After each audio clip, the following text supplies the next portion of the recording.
Hey, welcome back to listening to Little Learners, the podcast where we explore the space between developmental theory and the real classroom practices, how the real classroom works.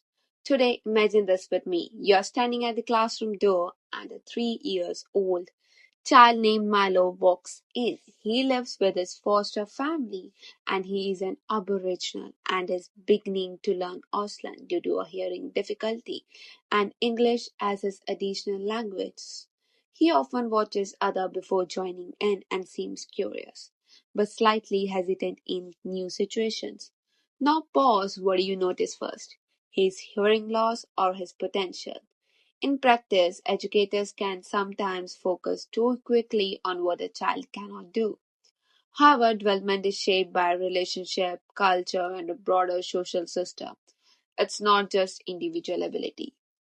Yuri Bronfenbrenner explains that children are influenced by interconnecting systems such as family, community, and society.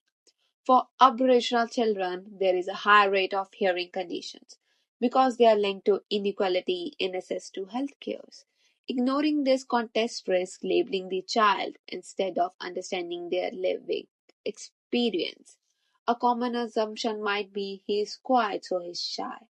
But a more critical reflection might be like, is he quiet or is the environment not supporting his communication? At 3 years old, children are in the pre-operational stage, where they use language, symbols, and imagination to understand the world, where symbolic thinking develops. But thinking is still egocentric and not yet logical. As explained by Jean Piaget highlights that thinking develops through active engagement.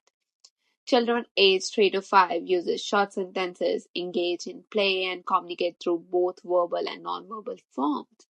This shows that limited speech doesn't mean limited thinking. This is also supported by Lev Vygotsky, who explains that learning occurs through social interactions and culture tools like language. In my experience, when educator uses visual sports or simple signs, children engage more confidently. Using Auslan and gesture sports communication and aligns with EYLF outcome number 5, where children become effective communicators. Emotionally, Milo is in the stage of initiative versus guilt. As explained by Eric Erikson, he explains that children are motivated to explore and assert themselves. If they cannot participate, they may develop self-doubt. At this age, children begin engaging in peer interaction, cooperative play, making sport essential. This links to EVLF outcome number 1, where children develops a strong sense of identity and belonging. Milo's foster care experience highlights that importance of secure relationship. John Bowlby explains that consistent caregiving supports emotional security and learning. Children in care may need predictable routines and additional support to feel safe. This also aligns with our EVLF outcome number 3, focusing on children's well-being and emotional security, as explained by Department of Social Services in the 2021. Cultural identity must also be recognized. Ignoring Milo's Aboriginal background risk disconnection and reduce engagement. Inclusive and culture responsive practices strengthen belonging and participation, supporting children's identity and well-being. Finally, Albert Bandura explains that children learn through observations.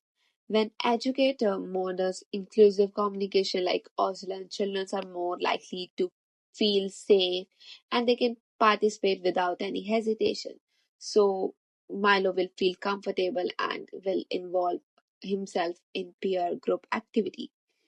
So, what does this mean for us as educators? Are we expecting the child to adapt or we are adapting the environment? This would be our main concern. Are we focusing on limitation or recognizing strengths?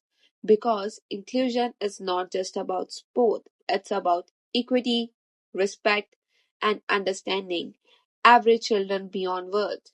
So, what does this mean for us as educators? It means we need to reflect honestly on our practices. Thank you.